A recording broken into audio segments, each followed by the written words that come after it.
English grammar में हम discuss कर रहे थे अपना एक टॉपिक नैरेशन, जिसमें कि हम आज डिस्कस करने वाले हैं टाइप नंबर 3। वैसे क्या कल वाले वीडियो में हमने क्या किया था, जो टाइप नंबर 3 था ना, उसके जितने भी जो कंसेप्ट बन सकते थे उनको अच्छे से डिस्कस किया था। इसके अलावा कुछ और एग्जाम्पल्स को हमने डिस्कस किया था, लेकिन किसी कारणवश जो वीडियो है बीच में ही पॉज हो गई थी भी, ठीक है ना। ये पता नहीं अपने आप ही जो वीडियो है बीच में ही बंद हो गई थी, ठीक है। तो हमने कल जहाँ तक किया था, तो आज हम क्या करेंगे उससे नेक्स्ट जो एग्जांपल्स है ना, एक जो लास्ट का एग्जांपल मैं आपको करा रहा था, उसके बाद जो वीडियो थी हमारी बंद हो गई थी, तो उसी एग्जांपल को हम दोबारा से यहाँ पे समझने वाले हैं कि भी इसको हम कैसे चेंज कर सकते हैं।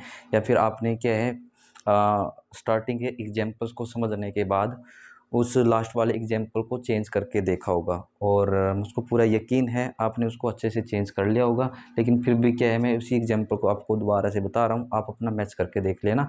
इसके अलावा कुछ और एग्जांपल इस टाइप से रिलेटेड जो हमारे रहने वाले हैं, तो इस वीडियो हम उनको भी यहाँ पे डिस्कस कर लेंगे। कुल मिला के क्या है, आज जो ये टाइप नंबर 3 है ना, आपकी कंप्लीट हो जाएगी, ठीक है। तो हम देखेंगे भाई यदि टाइम रहता है, ठीक है ना, टाइम को देखते हुए तो टाइप नंबर 4 को भी आज स्टार्ट कर लें, नहीं रहता है तो कल हम एक नई टाइप को स्टार्ट करेंगे नरेशन की, जो कि रहेगी आपकी टाइप नंबर 4। आइए जल्दी से हम अपने एग्जाम्पल्स को देखते हैं। तो जो कल वाला एग्जाम्पल क्या था आपके पास में, पहले खुद कोशिश करिए इसको बनाने की। The teacher sad comma inverted comma start the first battle of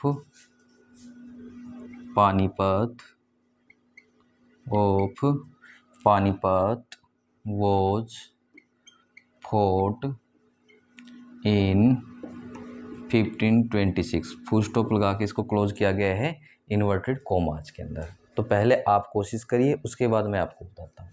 अब देखिए इसमें करना क्या था, तो ध्यान से आप इसकी रिपोर्टेड स्पीच को देखिए। रिपोर्टेड स्पीच कौन सी होती है, जो इन्वर्टेड कोमास के अंदर क्लोज होती है।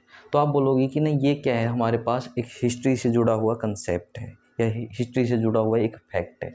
तो मैं क्या बोल सकता हूँ, यदि ये हिस्ट्री से जुड़ा हुआ एक फैक्ट है तो कौन से फैक्ट्स में चला जाता है, ये मतलब कि हिस्टोरिकल फैक्ट में। यानी कि ये किस टाइप का एग्जाम्पल बन गया हमारा, ये जो यूनिवर्सल ट्रूथ बेस्ड टाइप होती है। यानी कि हम पहुंच गए टाइप नंबर 3। और जैसे कि आप टाइप नंबर 3 पे पहुंच जाते हो, तो कल मैंने क्या बताया था, अच्छे से समझाया था आपको कि टाइप नंबर 3 में हम क्या क्या चेंजेस करते हैं, कौन कौन से जो कंसेप्ट हैं उनको अप्लाई करते हैं, ठीक है ना। थोड़ा मैं बता देता हूँ। यदि क्या है, सैड है तो सैड का सैड रखते हैं, सैड टू है तो सैड टू को टोल्ड में चेंज कर लेते हैं, टोल्ड है तो टोल्ड का टोल्ड रखते हैं। इसके अलावा कोमा इन्वर्टेड कोमा हटा के हम दैट का यूज़ कर लेते हैं। पर्सन लगभग हर एक टाइप में चेंज किए जाते हैं, बट क्या है, इस टाइप के अंदर आपका टेंस चेंज नहीं होगा। ये ध्यान देने वाली बात है, इस टाइप के अंदर भी आपका जो टेंस है वो चेंज नहीं होगा। ओके, अब देखिए इसको कैसे बनाना है, जल्दी से इसको चेंज कर लेते हैं अपनी इनडायरेक्ट स्पीच के अंदर। तो यहाँ क्या आएगा, द टीचर सैड का सैड रहेगा, कोमा इन्वर्टेड कोमा हटा के मैंने क्या बोला था, अभी आपको बताया था, दैट का यूज करना है।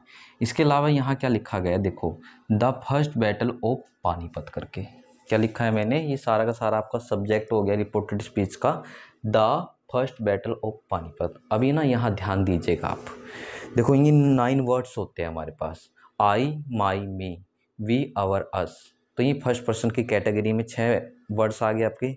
इसके अलावा यू यूअर यू, ये 3 वर्ड्स सेकंड पर्सन की कैटेगरी में। कुल मिला के कितने वर्ड्स हो गए, 9 वर्ड्स। यदि हम क्या करें, इन 9 वर्ड्स को छोड़ दें, इसके अलावा जो भी चीज़ बच जाती है ना, आप मान सकते हो कि इसमें चली जाएगी, वो आपकी थर्ड पर्सन की कैटेगरी में चल जाएगी। और पर्सन से रिलेटेड कंसेप्ट मैंने यहाँ भी इसको इरेज नहीं किया था आपको समझाने के लिए। तो उसमें हम क्या कर सकते हैं, या फिर क्या करते हैं, थर्ड पर्सन के लिए उसको आपको चेंज नहीं करना होता है, ठीक है। क्या नहीं करना होता है, चेंज नहीं करना होता है। इसका मतलब क्या हुआ कि यहाँ जो ये लिखा है the first battle of Panipat, इसको आपको एज टीज का एज टी लिखना है। बट आपको इसका यहाँ पे ना एक बात पे ध्यान रखना है कि यहाँ जो ये दा लिख रखा है, तो इसका टी कैपिटल है। जब आप इसको चेंज करोगे तो इस दा को, ठीक है ना, यानी कि इसके दा के टी को स्मॉल में करके यहाँ लिखोगे। ओके, देन उसके बाद क्या आ जाएगा हमारा, first battle of Panipat was fought in 1526 और बाद में क्या लगा देना है आपको, फुल स्टॉप। तो देखो यहाँ वॉज क्या है, टेंस है, गलती से इसको चेंज नहीं करना है। कभी गलती से आप इसको कहाँ पे लेके चले जाओ, हैड प्लस बीन में लेके चले जाओ, ठीक है ना। ऐसे करके इसको चेंज नहीं किया जाता है, किसके अंदर, इस टाइप के अंदर। और एक कौन सी टाइप थी हमारी जिसके अंदर हम नहीं चेंज करते थे, जल्दी से बताइए आप।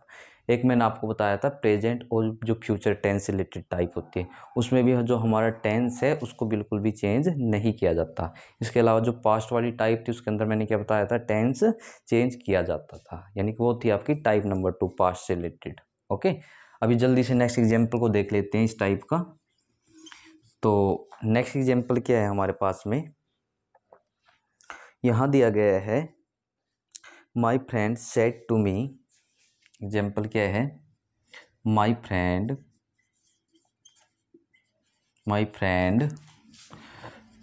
Said to me, comma inverted comma start, यहाँ लिखा गया है might is right, full stop लगा के इसको किस में क्लोज कर दीजिए, इन्वर्टेड कोमाज में।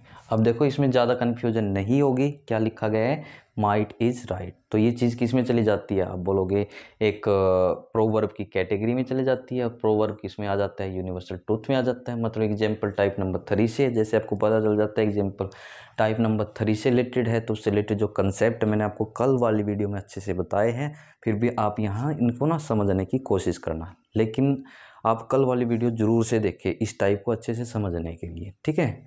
तो मेरी तो पहले आपसे यही रिक्वेस्ट है भी, ओके। अब देखो कैसे चेंज करोगे आप इस चीज़ को इनडायरेक्ट स्पीच के अंदर। तो हम यहाँ लिखेंगे माई फ्रेंड, जो ये सेड टू दिखाई दे रहा है, तो सेड टू को किस में चेंज कर लेंगे हम, टोल्ड के अंदर। उसके बाद मी का मी आ जाएगा, कोमा इन्वर्टेड कोमा हटा के हम किसका यूज़ करते हैं, दैट का। ओके, अब ये प्रोवर्ब थी तो इसमें ना तो टेंस चेंज किया जाएगा, पर्सन वाला मतलब कि जो कंसेप्ट है इसमें बिल्कुल भी है ही नहीं है आपका। तो यानी कि हम क्या लिख देंगे इसको, एज टीज का एज टी लिख देंगे, टेंस चेंज नहीं करना, इज एम आर को वोज वर्ब में नहीं लेके जाना। तो क्या आ जाएगा, माइट इज राइट, ये लिख के बाद में आप क्या लगा देना, फुल स्टॉप।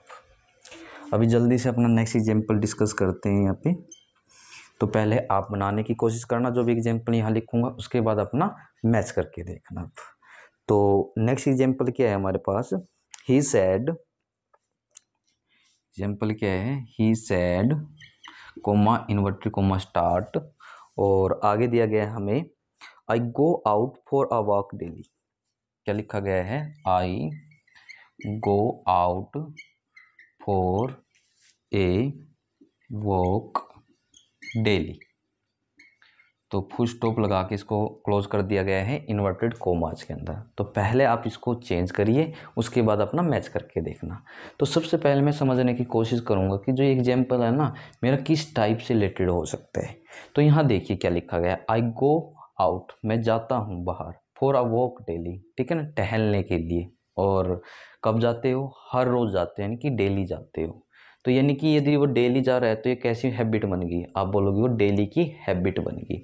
और हैबिट वाला जो कंसेप्ट है किसके अंदर आ जाता है, universal truth type number 3 related concept, ठीक है ना। हमने कल वाले वीडियो में अच्छे से समझे हैं, ठीक है, जैसे कि मैं बार बार बोल रहा हूँ। तो उसको कर हम क्या कर देंगे, इनको इस अपने एग्जाम्पल को चेंज कर लेंगे, ठीक है। तो आइए फिर इसको जल्दी से चेंज करते हैं इनडायरेक्ट स्पीच के अंदर। तो क्या होगा, ही सैड, ठीक है ना, ही सैड का ही सैड रखना है, कोमा इन्वर्टेड कोमा हटाइए, यहाँ क्या आ जाएगा, दैट।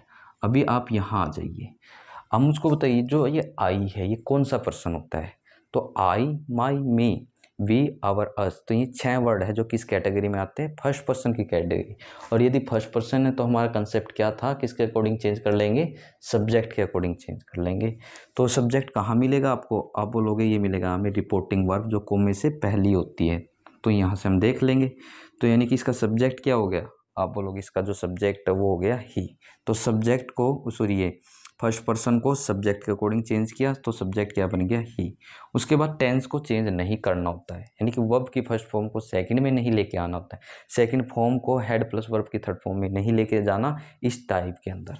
तो यानी अब यहाँ देखिए, यहाँ है गो, तो वैसे में उसको गो का गो रखना चाहिए था, लेकिन यहाँ सब्जेक्ट सिंगुलर है ना, जितनी भी बेस फॉर्म होती है, बेस फॉर्म कौन सी होती है, जो उनकी ओरिजिनल फॉर्म होती है, ठीक है ना, जैसे कम है, गो है, ठीक है ना, और इसके अलावा स्पीक है, ये अपने आप में क्या होती है, बेस फॉर्म होती है, ठीक है। यदि हम इसमें कुछ इंक्लूड कर देते हैं तो ये अनबेस्ड फॉर्म बन जाती है, ओके। तो यहाँ सब्जेक्ट सिंगुलर है और जितनी भी बेस फॉर्म है, मैंने क्या बताया, अपने आप में प्लूरल है, तो यहाँ तो कॉम्बिनेशन नहीं हो रहा है। तो हम क्या करते हैं, एक टॉपिक अपना रीड करते हैं, शायद आपने अभी तक ना पढ़ा हो या कहीं से भी आपने इस टॉपिक को पढ़ लिया हो, ठीक है, अपनी क्लासेस के दौरान कभी पढ़ा हो, तो उसमें एक टॉपिक आता है आपका सब्जेक्ट वर्ब एग्रीमेंट करके। उसमें क्या होता है कि जो आपका मतलब कि वर्ब होती है ना, उसका एग्रीमेंट किसके अकॉर्डिंग किया जाता है, सब्जेक्ट के अकॉर्डिंग, मतलब कि वहाँ पे किसको प्रायोरिटी दी जाती है, सब्जेक्ट को। यानी कि सब्जेक्ट सिंगुलर है तो हमें वर्ब को सिंगुलर बनाना पड़ता है, उल्टा नहीं कर देना है। यदि हमारी वर्ब प्लूरल है तो सब्जेक्ट को प्लूरल बना दे, ऐसा नहीं किया जाता है, ठीक है, सब्जेक्ट को मेजर रखना है। तो यहाँ देखिए सब्जेक्ट हमारा सिंगुलर है, तो इस बेस फॉर्म को हमें क्या करना पड़ेगा, सिंगुलर बनाना पड़ेगा। और सिंगुलर बनाने के लिए हम क्या करते हैं, बेस फॉर्म के अंदर एस या ई एस को ऐड कर लेते हैं। तो इसके अंदर क्या ऐड हो जाएगा, आप बोलोगे एस को ऐड कर लेंगे, सॉरी ई एस को इसके अंदर ऐड कर देंगे। उसके बाद सेम का सेम लिख दीजिए, out for a walk daily, और बाद में लगा देना आप इधर फुल स्टॉप, ओके। अभी जल्दी से नेक्स्ट एग्जाम्पल को देखते हैं, पहले आप कोशिश करिएगा, ठीक है, उसके बाद जब मैं चेंज कराऊंगा उससे आप अपना मैच करके देख लेना। तो नेक्स्ट एग्जाम्पल क्या है अभी हमारे पास में, इसमें लिखा गया है द प्रीस्ट सेट, क्या लिखा गया है, the priest said comma inverted comma start truth wins in the long run, क्या लिखा गया है, truth wins in the long run, full stop लगा के इसको इन्वर्टेड कोमास के अंदर क्लोज कर दीजिए। पहले देखो क्या करना होता है, फर्स्ट नंबर, जैसे कि मैं बार बार बोलता हूँ, अपनी टाइप को पहचानना सीखना है। जैसे आप टाइप को पहचान लेते हो तो आपको ना कंसेप्ट वगैरह का अच्छे से पता चल जाएगा, क्योंकि उन्हीं कंसेप्ट का यूज़ करके क्या करते हैं हम अपने एग्जाम्पल्स को चेंज करते हैं। तो जैसे कि अभी मैं सीधा ही यहाँ आ जाता हूँ, मैं इसकी रिपोर्टेड स्पीच को देखता हूँ, इस वाले को, तो इसमें क्या लिखा गया है, ट्रूथ विंस, जो सच्चाई है वो जीत जाती है, इन द लॉन्ग रन, लेकिन वो कब जीतती है, जब वो एक लंबी दौड़ चले, ठीक है ना, या एक लंबी दूरी तय करे। यदि मैं इसकी मीनिंग की बात करूँ एग्जैक्ट क्या मिलेगा, कि भाई एक लंबे संघर्ष के बाद क्या होती है, सच्चाई की जीत होती है, यही तो होता है ना। अब देखो मैं बोल रहा हूँ तो मेरा भी ये मानना है, आप किसी मतलब कि एक समझदार व्यक्ति से मिलते हैं वो भी आपको यही बोलेगा। अब अदर कंट्री में चले जाइए, वो भी ये बोलेगा कि भाई ना सच्चाई को जीतने में काफ़ी लंबा संघर्ष करना पड़ता है, काफ़ी लंबी लड़ाई लड़नी पड़ती है, उसके बाद ही जाके कहीं जो ट्रूथ है यानी कि जो सच्चाई है उसकी जीत होती है। तो यानी कि ये क्या बन गया मेरे लिए, आप बोलोगे ये हर जगह समान बन गया, ये यूनिवर्सल बन गया। यदि ये यूनिवर्सल बन गया तो ये जो एग्जाम्पल है किस टाइप से रिलेटेड हो जाएगा, आप बोलोगे यूनिवर्सल ट्रूथ से रिलेटेड टाइप का एग्जाम्पल हो जाएगा, ठीक है। तो जैसे ही इतना आप पता कर लेते हो टाइप का, तो उससे रिलेटेड जो कंसेप्ट आपके माइंड में आ जाने चाहिए, ओके। अब देखिए इसको कैसे चेंज करोगे, तो यहाँ लिखेंगे द प्रीस्ट सैड का सैड हो जाएगा आपका, कोमा इन्वर्टेड कोमा हटा के हम किसका यूज़ करेंगे, दैट का।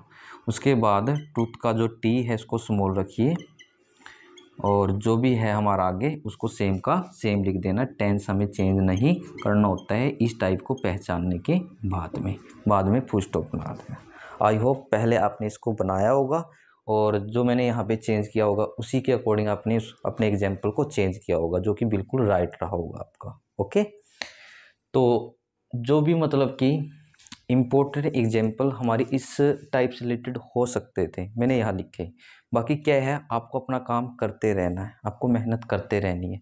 अदर सोर्स कहीं से भी एग्जाम्पल मिल जाए टाइप के अकॉर्डिंग, या फिर अभी तक जितनी टाइप हमने कर ली है, तो उनसे रिलेटेड एग्जाम्पल्स आपको बना के देखने हैं, ताकि आपकी जो तैयारी है, प्रैक्टिस है, और अच्छे से हो जाए, ठीक है ना। बाकी क्या है, मेरे पास अदर जो बुक्स हैं, जब हमारा टॉपिक कंप्लीट हो जाएगा मैं कोशिश करूँगा उस अदर बुक से भी आपको ज़्यादा से ज़्यादा एग्जाम्पल कराऊँ, ताकि क्या हो जाए, आपकी अच्छी से तैयारी हो जाए।